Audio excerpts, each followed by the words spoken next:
জনজোয়ার উঠেছে। এই জনজোয়ার প্রমাণ করে দেয় রানীনগরের লড়াই পার্লামেন্টে গিয়ে থামবে।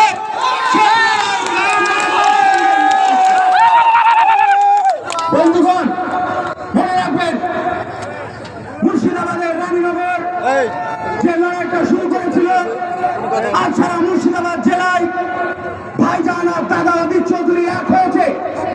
দাদা আর ভাইজান যখন এক হয়, পিসি ভাইপো মোদি মামাকে পালানোর জায়গা করে দিতে হয়।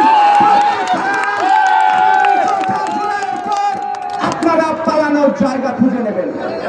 পেট্রোলের দাম আজ 106 টাকা, ডিজেল 100 টাকা লিটার।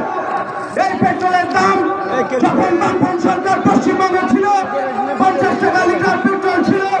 কংগ্রেস সরকার যখন ভারতবর্ষে ছিল 50 টাকা পেট্রোলের দাম ছিল।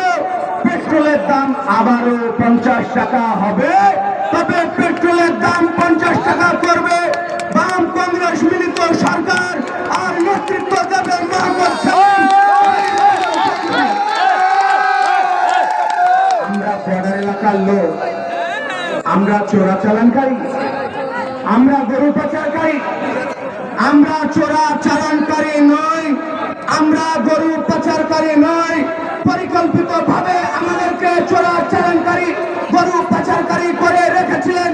আমরা সেলিম সাহেবকে অনুরোধ করব, অদিত চৌধুরীর যে স্বপ্ন, সেই করিডর তৈরি করতে হবে। আর সেই করিডর দিয়ে আমরা ব্যবসা করব। রানীনগরের লোক ব্যবসায়িক হবে, রানীনগরের লোক ব্যবসা করবে। সেলিম সাহেব সেই প্রস্তুতি নিচ্ছে। বন্ধুগণ, বেশি দীর্ঘায়িত করবো না, খুব সময় ইতিমধ্যে 6টা 4 আপনাদের উদ্দেশ্যে বলবো, জিতবো তো আমরাই, প্রস্তুত থাকুন, জিতবো তো আমরাই।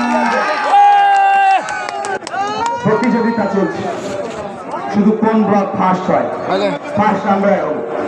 এই বলে আমি আমার সংক্ষিপ্ত বক্তব্য শেষ করছি। ধন্যবাদ।